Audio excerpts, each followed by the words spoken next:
É uma honra para mim estar com todos vocês, com a juventude do nosso país. Também há alguns que não são tão jovens, alguns idosos que vejo por aí, especialmente aqui sentados.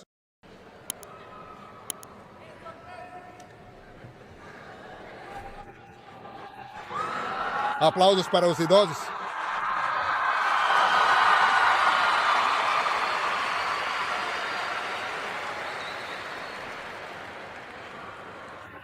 Não, sério. Eu sei que no meio do público há idosos que estão participando deste processo de integração também. E como vocês se lembrarão, todo este processo é dirigido pelo meu grande amigo, Alejandro Gutmann, que é um homem que trabalhou por isso toda a sua vida. Bem, não toda a sua vida, mas metade. E por que antes? Bem, fazia outras coisas. Mas nós o integramos. Com a fase 6 do Plano de Controle Territorial, que é a fase de integração. E ele está encarregado dessa fase. E aqui também nos acompanha o responsável e o gerador de tudo isso, que é Alejandro. E também nos acompanham autoridades. Pessoas muito importantes, mas o mais importante são vocês, que são os que vão construir o futuro do nosso país.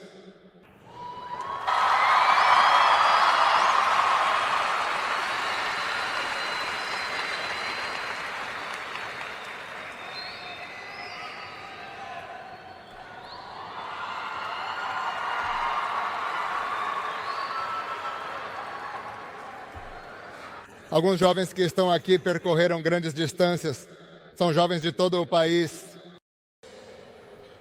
Há uns que vêm desde Nueva Trinidad, Charatango, desde Tacuba. Havia muitos de Nueva Trinidad. Não, só para mencionar alguns, bem, de La Chadura.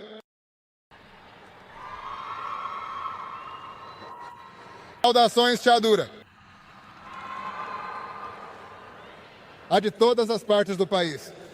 E alguns, como os que vêm de Morazán, por exemplo, saíram de madrugada para poder estar aqui. Horas, quilômetros percorridos, centenas de quilômetros percorridos. Mas isso demonstra que não há quantidade de quilômetros percorridos que seja um obstáculo para seguir em frente. E da mesma maneira, nosso país percorreu quilômetros e ainda tem que percorrer muitos quilômetros para seguir em frente. Mas assim como vocês demonstram de forma literal, nosso país pode enfrentar esses obstáculos e pode seguir em frente. E a prova disso são vocês mesmos. Agora, imaginem que todos vocês são jovens, a maioria, pois há idosos, como mencionei já, mas a grande maioria são jovens que têm toda essa energia da juventude, que têm todos esses sonhos pela frente. Estou certo de que muitos de vocês, se não todos, eles sonham em ser coisas diferentes. Alguns sonharão em jogar futebol, em ser estrelas do rock, com ser médico, com programar software. Outros quererão ser criadores de conteúdo, que é uma das novas carreiras. Alguns quererão trabalhar com inteligência artificial. Outros quererão fazer coisas mais tradicionais, que são igualmente importantes, como, por exemplo, este edifício foi construído graças a arquitetos e engenheiros. Muitos de vocês quererão ser arquitetos ou engenheiros. Outros vão querer trabalhar em comunicações. Outros quererão trabalhar em serviços, em finanças. Alguns serão bons em matemática. Alguém aqui é bom em matemática? A maioria talvez não seja boa em matemática, mas será boa em outras coisas. Outros são bons em escrever. Outros são bons em criatividade. Outros gostam de arte como tal. Conquistem bolsas de estudo em arte. E bem, cada um tem seus sonhos. Mas para construir esses sonhos são necessários vários ingredientes, digamos, mas são 3.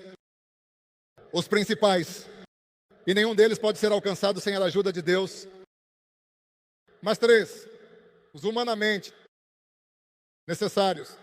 O primeiro é a sua vontade de realizá-lo. Isso é o mais difícil e depende principalmente do que está dentro de vocês mesmos. É muito difícil que alguém, embora possamos apoiá-los, mas é muito difícil que alguém que não sejam vocês mesmos possa lhes dar essa vontade. Se for alcançado isso, ímpeto de realizar essas coisas que levam a disciplina para alcançá-la. Porque uma coisa é o ímpeto, uma coisa é a motivação que tem altos e baixos, e depois vem a disciplina. Como todos vocês sabem, para tudo na vida, a pessoa pode ter a motivação e dizer, quero fazer isso agora e vou conseguir. E amanhã vou me levantar com todas as minhas forças e vou fazer. Mas no dia seguinte estou com sono. Ou também acontece quando chega o ano novo e a pessoa faz as resoluções de ano novo. E diz, minhas resoluções de ano novo serão esta, esta e esta. Mas depois chega o novo ano e já não o fazemos. É porque às vezes temos a motivação, mas não temos a disciplina para fazer as coisas. Então precisamos da motivação, precisamos do impulso, do ímpeto, mas também precisamos da disciplina. E isso é para mim a razão. Amo. Só pode vir de dentro de vocês. Vocês devem ter a motivação e devem ter a disciplina. Então a razão 1 é o que vem de dentro de vocês. A razão 2 é que o país deve remover os obstáculos para que vocês possam fazer o que querem fazer. Vou mudar aqui para não me dirigir apenas a um lado. Exemplo.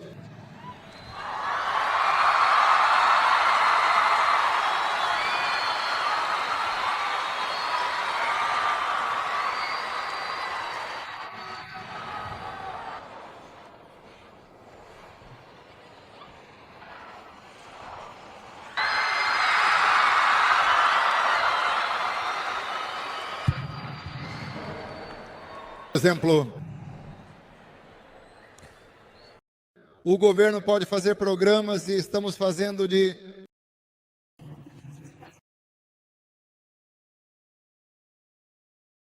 bolsa de estudo, de pós, cubos, de bolsa, programas de skate, de grafite, de breakdance, de hip hop, de surf, de tudo, até de xadrez. Mas se os jovens não podem ir porque tem ameaça das gangues, da delinquência, do crime organizado, do narcotráfico, então, esses obstáculos que os jovens não podem superar sozinhos, porque eu não vou passar por uma barricada de gangsters, eu sozinho. Então, o segundo ingrediente é que o Estado remova todos esses bloqueios, para que vocês possam viver suas vidas com total liberdade, possam ir a qualquer lugar com total liberdade, possam trabalhar, estudar, sonhar, visitar, contemplar com total liberdade.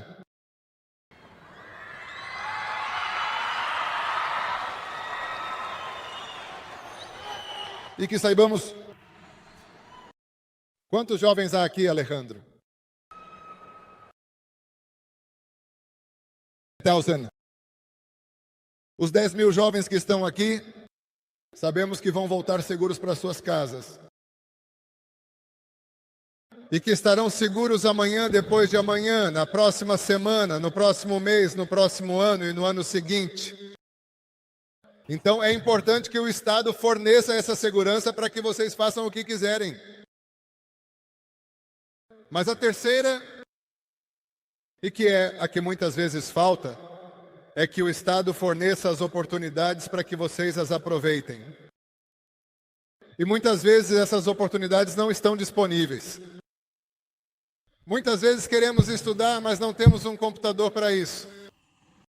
Então nós demos computadores a todos os alunos de todas as escolas e institutos do país. Mas alguém pode dizer, sim, bem, eu tenho computador e há segurança. Mas como vou pagar meus estudos universitários? Então dissemos, vamos dar bolsas. Mas os governos geralmente dão 50, 100, 200 bolsas de estudo. E se ficam por aí, ficam a quem? nós transformamos o Fundo Fantel de maneira significativa, o convertendo com sucesso na Bolsa Rock Dalton. E passamos de 100 bolsas para 1.000 bolsas.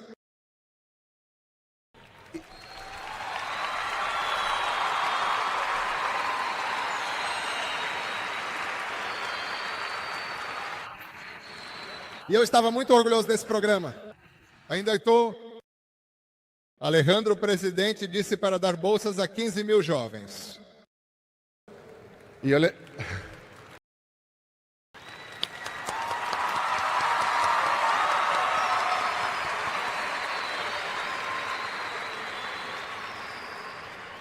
E eu disse a ele, Alejandro, de onde vamos tirar para 15.000 bolsas? E ele me disse, presidente, me dê uma parte e eu consigo o resto. Então aqui temos isso. Este programa tão lindo de integração que tem vários elementos. Não só o de bolsas, mas o de bolsas para mim é o mais impressionante. Para você talvez não, porque você tem outros projetos ainda mais ambiciosos. Mas para mim, até hoje, este é o programa mais impressionante na questão de bolsas que fizemos.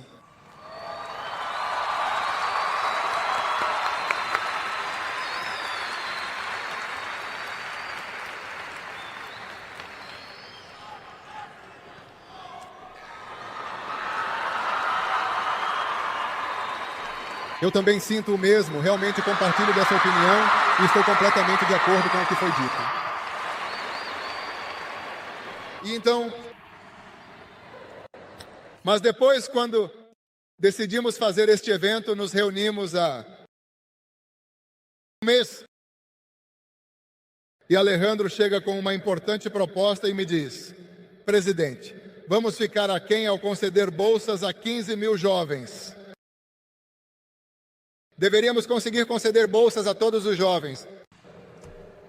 Eu disse a ele, mas isso é impossível. Ele me disse, não, podemos fazer isso se tivermos o apoio do governo, o apoio de países amigos, o apoio das universidades, o apoio das empresas privadas, que não são necessariamente universidades, mas podem colaborar, e o apoio dos jovens. Porque conseguir uma bolsa não é simplesmente por existir, mas sim requer um esforço, requer passar por um processo formativo, requer um mínimo de nota, mas sim ter o compromisso e a responsabilidade de estudar e aproveitar essa bolsa e essa oportunidade que estamos oferecendo a vocês. Também requer aproximadamente 60 horas de trabalho comunitário no total, no mínimo, para trabalhar de forma eficiente pelos outros enquanto estuda. Então, hoje estamos aqui, lançando este programa de bolsas, mas ao mesmo tempo anunciando um programa de bolsas que beneficia todos os jovens de El Salvador, com o único requisito de obter boas notas, completar o processo formativo e fazer trabalho comunitário.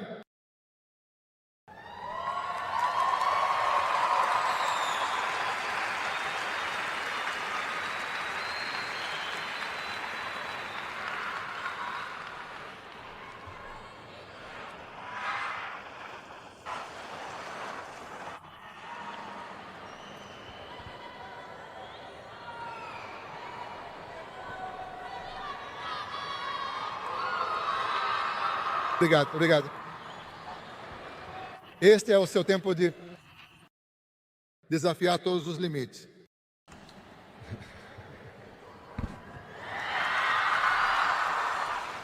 Este é o momento de desafiar todos os limites. Não tem nada que se interponha em seu caminho. Se vocês têm a vontade, se têm a intenção, se têm a motivação, se têm a disciplina, tem a segurança e a liberdade e tem as ferramentas. Eles têm um computador e têm uma bolsa. Universitária ou técnica, no que vocês quiserem. Na carreira que vocês quiserem. E se alguém não tem computador porque se formou em uma escola privada, das que estão aqui, então, por favor, nos avise e nós gentilmente damos um. A maioria já tem, por isso não ficaram muito empolgados. Tem alguns que não. Quem não tiver, nos avise para dar um.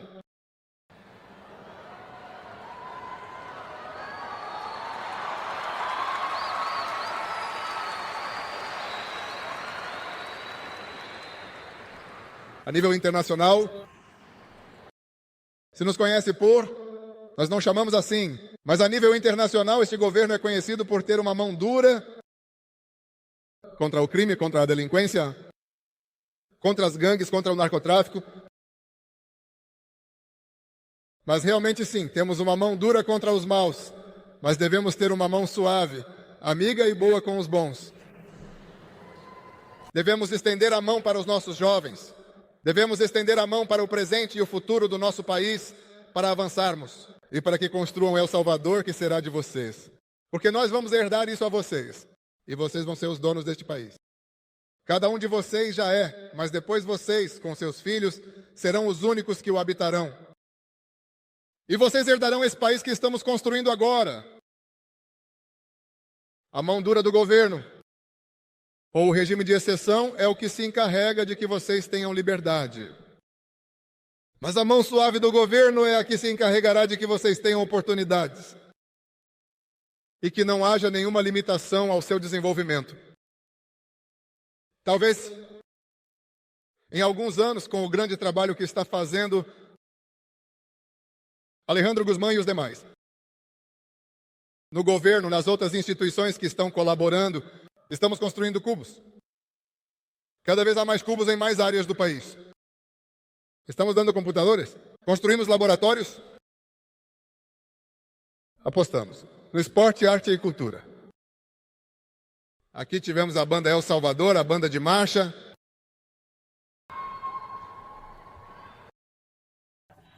É uma das bandas mais grandes do mundo. Tem 1000 integrantes de todos os departamentos do país. Cada canto do país tem integrantes da Marching Band El Salvador, da banda El Salvador, uma das maiores do mundo. Com 1000 integrantes, lembro quando dissemos isso, era um sonho, mas foi feito. Graças a Deus, e agora já temos. Eu não me atreveria a dizer que é a maior da América Latina, porque de repente pode haver outra maior, mas será uma das maiores do mundo, com 1000 integrantes, todos salvadorenhos de todos os cantos do país. Agora, mesmo vocês realmente têm acesso a lugares que seus pais não tiveram acesso. Não há nenhum lugar que esteja proibido para os jovens. Vocês podem ir ao campo de futebol, podem ir ao poliesportivo, podem ir a um cubo, podem ir a uma vinícola, podem ir a uma praia, podem ir explorar uma trilha em uma floresta, podem ir para a sua própria colônia, comunidade. Se vocês vêm de um povoado, podem ir ao centro urbano, podem ir a qualquer lugar, em total tranquilidade. Podem ir estudar, podem sair com os amigos e os pais os deixam. Devem deixá-los sair para coisas saudáveis, para os pais. Podem sair com os amigos. Podem ir aonde quiserem.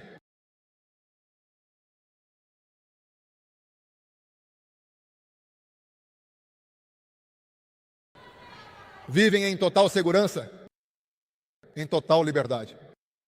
E agora, com oportunidades, tudo o que falta, então, eu sei que a motivação vocês têm, por isso estão aqui, todos motivados, todos animados, todos com vontade, todos com ímpeto.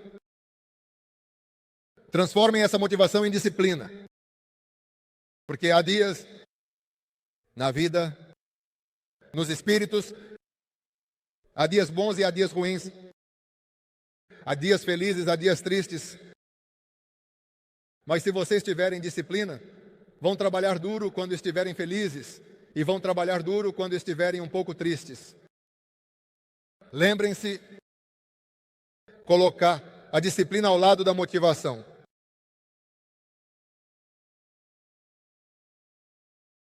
E bem, com esse programa de bolsas e de apoio, sob esta grande sombra da integração, que é basicamente não só isso que estamos fazendo hoje, mas todo um projeto para integrar nossa sociedade e reconstruí-la. Nossa sociedade que foi destruída por décadas de escuridão, agora que a luz volta a brilhar, agora que temos a oportunidade única e histórica de avançar, é hora de que nosso país renasça. E isso vamos fazer com os jovens, com o presente e o futuro do nosso país. Que Deus os abençoe a todos e muito obrigado.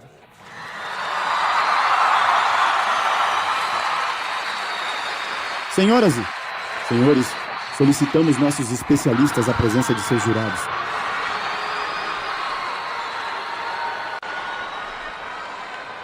Pedimos a todos os estudantes que se mantenham seguros para o início da coletiva de imprensa.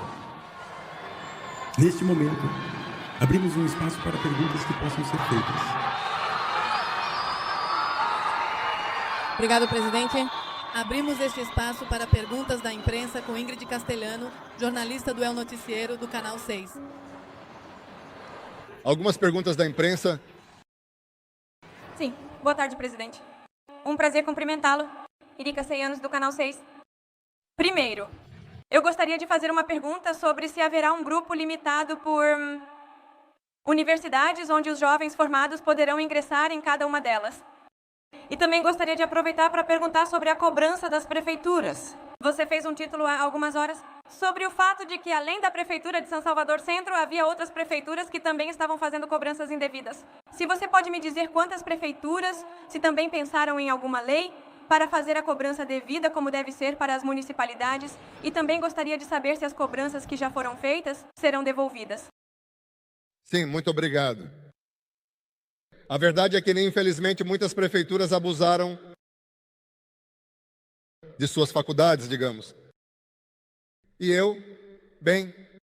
ontem eu tuitei sobre o assunto, mas depois fui informado de muitas mais situações que ocorreram. Por exemplo, há uma prefeitura em Aguaxapã que está cobrando $200 dos vendedores de telefonia, por exemplo. Se vocês se lembram, o governo anterior do FMLN impôs uma cobrança de 5% sobre a telefonia.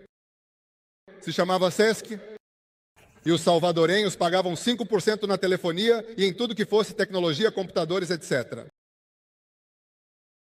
Para supostamente a segurança. O contraditório era que enquanto os salvadorenhos pagavam impostos para a segurança, o que menos havia era segurança.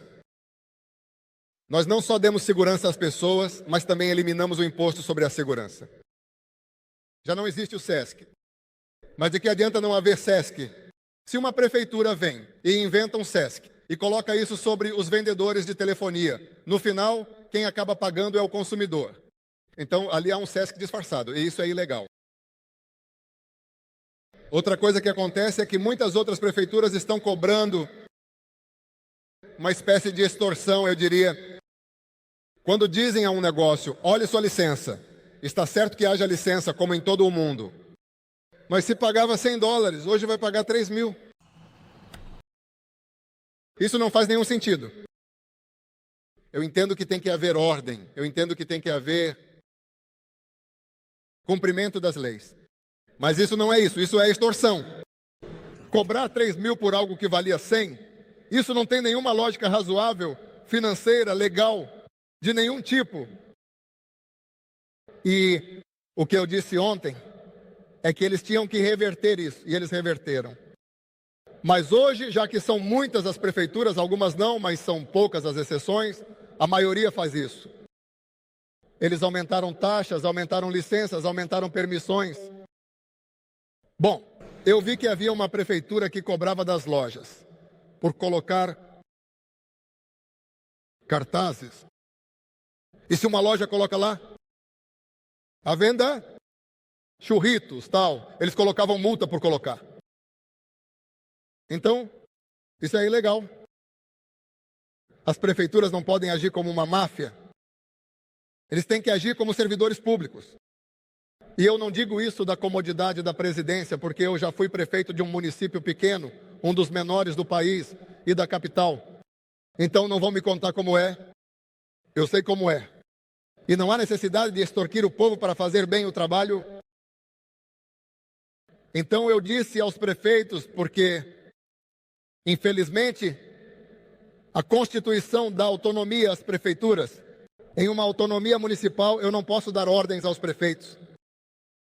Mas o que eu disse foi que as prefeituras que não reverterem todos os aumentos de cobrança e os deixem como estavam, antes que eles tomassem posse, ou seja, tem que reverter as cobranças e deixar tudo como estava antes, de que eles tomassem posse de seus cargos. Até segunda-feira, eles têm a segunda-feira completa, mas até segunda-feira. Se não o fizerem, eu não tenho poder para ordenar isso, mas eu tenho a autoridade para denunciá-los ao Ministério Público. E eu vou denunciá-los por extorsão. Senão, todas as taxas, impostos, cobranças, licenças, tudo volta como estava antes de eles tomarem posse. Eu imagino que, como são 44 conselhos municipais, por aí vai sair algum esperto que não vai fazer isso. Pois que bom, porque vamos usar isso como exemplo. Esse conselho municipal vamos usar como exemplo para todos os outros. Porque o tempo de extorquir os salvadorenhos acabou. E não vamos tirar uma máfia para que venha outra. Então, as prefeituras que não o fizerem,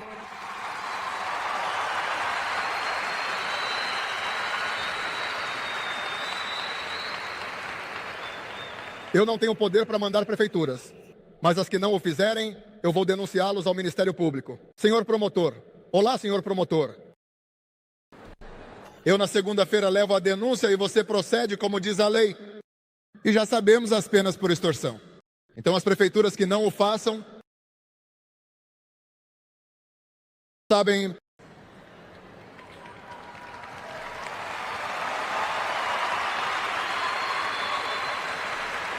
Não pode ser que estejamos trabalhando para fazer nosso país avançar. Nós estávamos lá, 2 anos, convencendo uma empresa alemã, Bodecol Airbags. Já vão fazer o anúncio, já terminaram a fábrica, já a construíram. Uma fábrica divina, nova, com empregos bem pagos. E vão gerar 1.000 empregos. Nos custou 2 anos convencê-los, dar a viabilidade para que construíssem a fábrica. Geramos 1.000 empregos. As prefeituras fecharam 15.000 negócios. Há 3 empregos por negócio, 45.000 empregos. Precisamos de 45 fábricas das que conseguimos, que nos custou 2 anos para compensar o que as prefeituras destroem. Isso pode ser. Não pode ser. Nós vamos continuar trabalhando para trazer investimento estrangeiro, vamos continuar trabalhando para que haja mais investimento nacional, mas não vamos permitir que o que fazemos com as mãos, outros joguem fora com os pés. E se pensam que tinham impunidade para fazer isso, agora percebem que não a têm. E se alguém pensa, não vou para não fazer isso, bom, nos vemos na terça?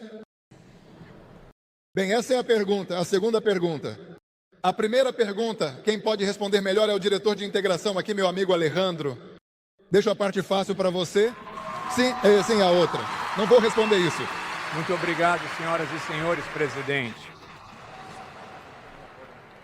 A visão que compartilhamos com o senhor presidente é que não deve haver nenhum jovem, nenhum vizinho, nenhum avô que não conheça uma universidade, que não conheça um museu, que não conheça uma empresa. A partir disso, uma mudança na perspectiva cultural. É que concordamos que cerca de 50.000 jovens se formam, ano a ano de formandos no seu 2º ano, geral ou técnico. No 3º ano, todos esses jovens que participarem, como bem dizia o senhor presidente, do processo formativo terão acesso às universidades, escolas técnicas e cursos vocacionais. Nós queremos que todo mundo estude, mesmo que seja um curso de 4 meses. E depois ele comece a se entusiasmar antes. Por isso eu digo, isso é uma mudança cultural que eu não consigo deixar de agradecer ao presidente, porque eu realmente lutei por isso.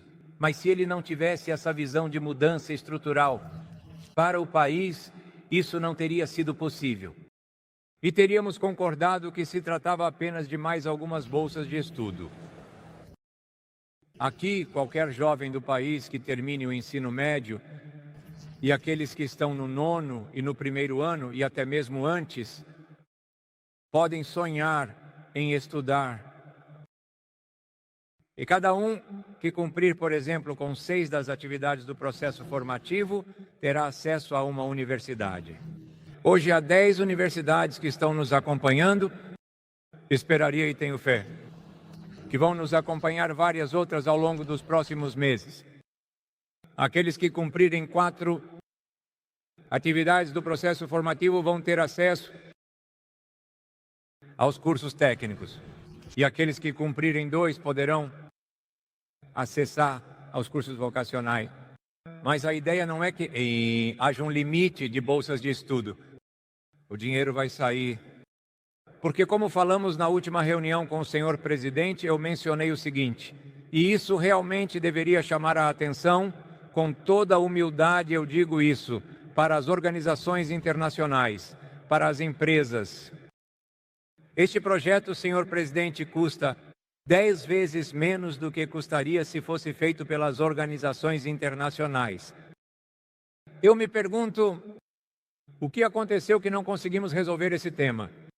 Há anos e décadas atrás, onde milhões e milhões de salvadorenhos ficaram sem possibilidades de desenvolvimento, onde seus avós e seus pais não puderam estudar porque não tinham nem os recursos, nem as condições das escolas, nem as condições das universidades, nem de tantas coisas, é uma mudança cultural. Hoje, vocês, a comunidade, a escola, a universidade, estão fazendo e o governo está colocando tudo para que cada um que queira possa realizá-lo.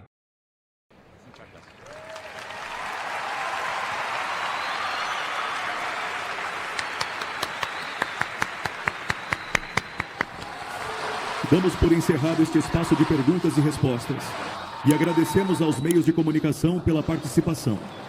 Senhoras e senhores, peço que fiquem de pé para presenciar a saída do senhor presidente da República de El Salvador, Nayib Bukele. Muito obrigado. Pedimos compromisso com o bem-estar de El Salvador.